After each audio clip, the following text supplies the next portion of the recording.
வணக்கம். நியூஸ் ஃபர்ஸ்டின் உலக முக்கிய செய்திகள். முதலில் தலைப்புச் செய்திகள். குவைத்துக்குள் பாய்ந்த ஈரானிய ஏவுகணைகள் 21 ட்ரோன்கள் சுட்டு வீழ்த்தப்பட்டதாக தகவல். ஈரான் மனித உரிமைகள் அமைப்பின் அதிர்ச்சி அறிக்கை. அமெரிக்காவுக்கு தொடர் பதிலடி வழங்கப்படும் ஈரான் பகிரங்க எச்சரிக்கை. அடுத்த 3 நாட்களுக்கு கதிகலங்கப் போகின்றது ஈரான், ட்ரம்ப் உயர்மட்ட எச்சரிக்கை. மியான்மர் உள்நாட்டு போர் அமைதி பேச்சுவார்த்தைக்கு இருதரப்பும் சம்மதம்.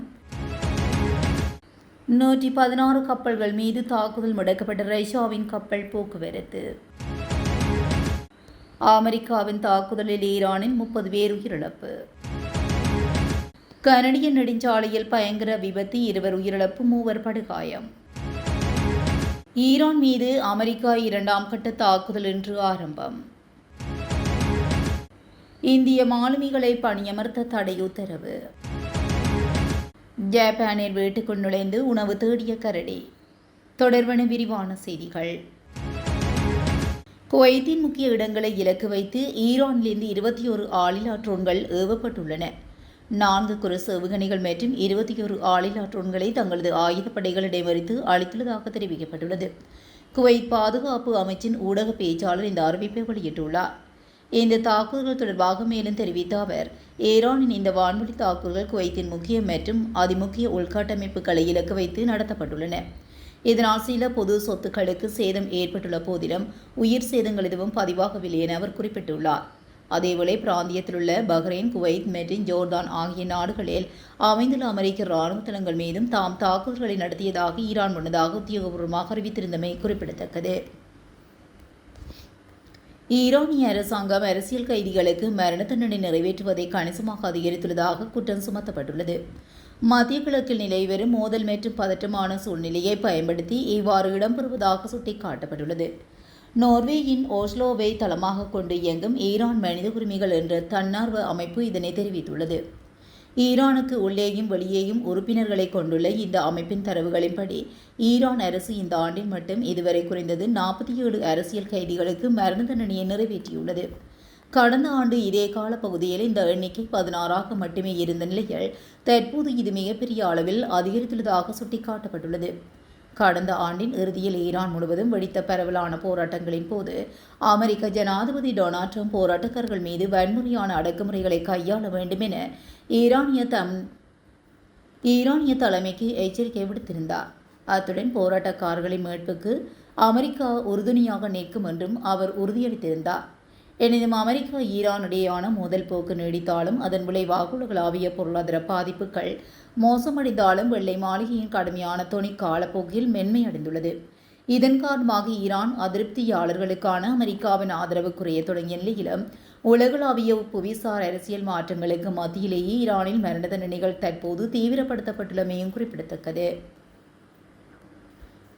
அமெரிக்காவின் தாக்குதல்களுக்கு ஈரான் தொடர்ந்து உறுதியான முறையில் பதிலடி கொடுக்கும் என எச்சரிக்கப்பட்டுள்ளது. அத்தோடு பேச்சுவார்த்தை நடாத்தும் திட்டம் எதுவும் இல்லை எனவும் ஈரான் தெரிவித்துள்ளது. ஈரானிய வெளியுறவு அமைச்சகத்தின் ஊடக பேச்சாளர் இஸ்மாயில் பாகாய் இதனை தெரிவித்துள்ளார். சர்வதேச ஊடகங்களுக்கு கருத்து தெரிவிக்கும் போதே அவர் இதனை தெரிவித்துள்ளார். மேலும் தெரிவித்த அவர், தற்போது எங்களிடம் பேச்சுவார்த்தைக்கான எந்த திட்டமும் இல்லை. நாட்டின் பாதுகாப்பில் மட்டுமே நாங்கள் கவனம் செலுத்தி வருகின்றோம். அமெரிக்கா தனது கடமைகளை மீறினால் ஈரான் எந்த ஒரு ஒப்பந்தத்துக்கும் கட்டுப்படாது. இது ஒரு கொள்கை. இதனை நாங்கள் தொடர்ந்து பின்பற்றுவோம். ஆரம்பத்திலிருந்தே போர் நிறுத்தத்தை அமெரிக்கா உதாசீனப்படுத்தி வருவதாக ஈரான் நம்புகின்றது என அவர் தெரிவித்துள்ளார். அமெரிக்க இராணுவம் அடுத்த 3 நாட்களுக்கு ஈரானை கடுமையாக தாக்கப் போவதாக ஜனாதிபதி நேற்று மேற்கொண்ட பேச்சுவார்த்தையை அமெரிக்க ஊடகங்கள் செய்தி வெளியிட்டுள்ளன. அமெரிக்க ஜனாதிபதி ட்ரம்ப் உயர்மட்ட அளவிலான பேச்சுவார்த்தையை நடத்தியுள்ள நிலையிலும் ஹார்முஸ் நீரிணையில் வர்த்தக கப்பல் போக்குவரத்துக்கு அச்சுறுத்தல் விடுக்கும் ஈரானை பலவீனப்படுத்துவது இதன் நோக்கம் என அவர் தெரிவித்ததாக அதிகாரிகள் தெரிவித்தனர். இந்த சந்திப்புக்கு முன்னதாக செய்தியாளர்களை சந்தித்த ட்ரம்ப், ஈரான் பேச்சுவார்த்தைக்கு மறுத்தால் வரும் நாட்களில் இராணுவ நடவடிக்கை தீவிரப்படுத்தப்படும் என்றும் தொடர்ந்தும் பரந்த அளவிலான தாக்குதல் நடத்தப்படும் என்றும் அவர் எச்சரித்துள்ளார். இதுகுறித்து மேலும் கூறிய அவர், அடுத்த 3 நாட்களுக்கு அமெரிக்க இராணுவம் ஈரானை கடுமையாக தாக்கப் போகிறது என்றும் அடுத்த வாரம் அவர்களின் நிலைமை மிகவும் மோசமாக போகிறது. எனவே அதற்கு அடுத்த வாரம் மின் உற்பத்தி நிலையங்கள் மீதும் அதற்கு அடுத்த வாரம் பாலங்கள் மீதும் தாக்குதல்கள் நடத்தப்படும் என்றும் அவர் கூறியுள்ளார். அவர்கள் பேச்சுவார்த்தைக்கு வராவிட்டால் நாங்கள் அவர்களுடைய அனைத்து மின் உற்பத்தி நிலையங்களையும் பாலங்களையும் தகர்த்து விடுவோம் என்று ட்ரம்ப் கூறியுள்ளமை பரபரப்பை ஏற்படுத்தியுள்ளது. மியான்மரை தொடர்ந்து நீடித்து வரும் உள்நாட்டு போரை முடிவு கொண்டு வர அங்குள்ள இராணுவ தரப்பும் கிளர்ச்சியாளர்கள் குழுக்களும் பேச்சுவார்த்தை நடத்த விருப்பம் தெரிவித்துள்ளதாக தாய்லாந்து வெளியுறவுத்துறை அமைச்சர் சிகாசக் புவாங் டேக்யோ தெரிவித்துள்ளார். இந்த மோதலுக்கு இராணுவ ரீதியாக எந்த தேர்வும் காண முடியாது என்பதை இருதரப்பினருமே ஒப்புக்கொண்டிருப்பதாக அவர் குறிப்பிட்டுள்ளார்.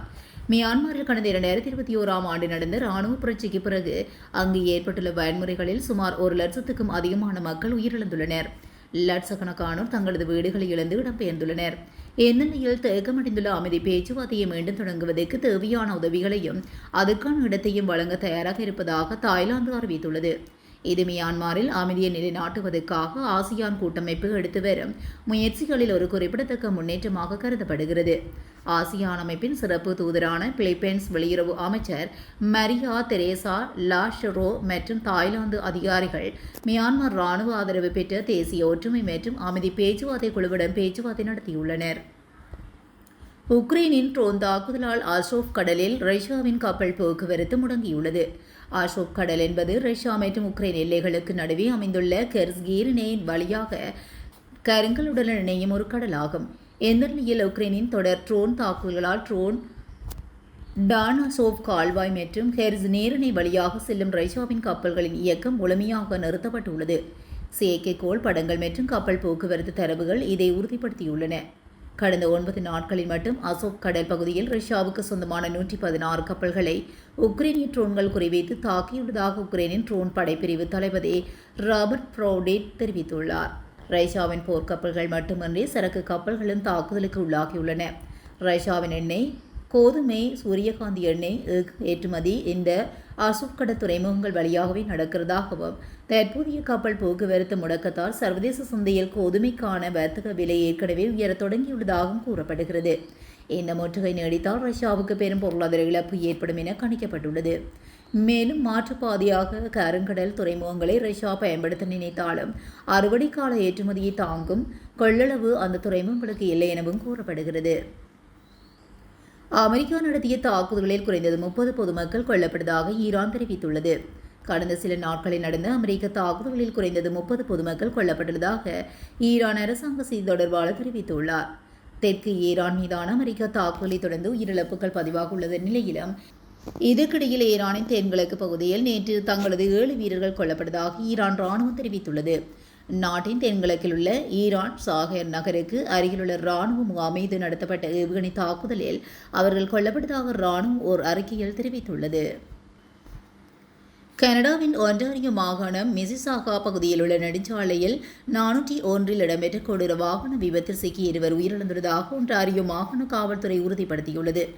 இன்று காலை 9 மணிக்கு பிறகு டெக்ஸி வேதிக்கு அருகிலுள்ள கிழக்கு நோக்கிய விரைவு பாதைகளில் இந்த விபத்து நிகழ்ந்துள்ளது. பின்னால் இருந்து வந்த வாகனம் ஒன்று மோதியதில் முன்னால் சென்ற வாகனத்தில் பயணித்த கேம்பிரிட்ஜ் பகுதியைச் சேர்ந்த 80 வயது முதியவர் ஒருவர் மற்றும் 53 வயது பெண் ஆகிய இருவருமே சம்பவ இடத்திலேயே பரிதாபகரமாக உயிரிழந்துள்ளனர். மேலும் இந்த விபத்தில் காயமடைந்த மற்ற 3 சிகிச்சைக்காக மருத்துவமனையில் கொண்டு செல்லப்பட்டுள்ளனர். விபத்தை தொடர்ந்து மிசிசாகா பகுதியில் உள்ள விரைவு பாதைகள் அனைத்தும் முழுமையாக மூடப்பட்டுள்ளன. அமெரிக்க படைகள் ஈரானுக்கு எதிராக 2ஆம் கட்ட தாக்குதல் நடவடிக்கைகளை உத்தியோகபூர்வமாக ஆரம்பித்துள்ளன. அமெரிக்காவின் மத்திய படை தலைமை அறிக்கையை வெளியிட்டுள்ளது. ஈரான் மற்றும் அமெரிக்கா இடையான மாதங்களுக்கு மேலாக தொடர்ந்தும் நிலையில் ஈரானில் உள்ள ஒரு புற்றுநோய் வைத்தியசாலைக்கு அருகில் அமெரிக்கா நடத்திய ஏவுகணை தாக்குதல் பெரும் பதற்றத்தை ஏற்படுத்தியுள்ளது. இரு நாடுகளுக்கும் இடையே தினமும் தீவிரமான தாக்குதல்களும் மாறி மாறி வெளியாகும் காரசாரமான அறிக்கைகளும் ஏற்கனவே பதற்றத்தை அதிகரித்துள்ளதாக இந்த சூழலில் இந்த தாக்குதல் இடம்பெற்றுள்ளது. அமெரிக்கா நடத்திய இந்த ஏவுகணை தாக்குதலால் வைத்தியசாலையில் சிகிச்சை பெற்று வந்த நோயாளிகள் மற்றும் அவர்களது குடும்பத்தினரிடையே கடுமையான அச்சம் பயமும் ஏற்பட்டுள்ளது.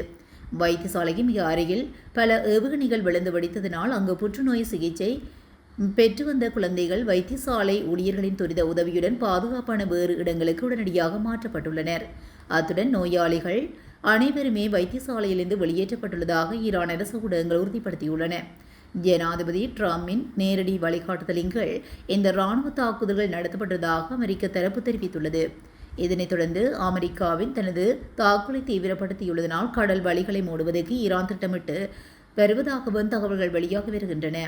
இருதரப்பிலும் மோதல் வலுத்து வருவதனால் மேற்காசிய பகுதியில் போர் சூழல் மேலும் தீவிரமடைந்துள்ளது.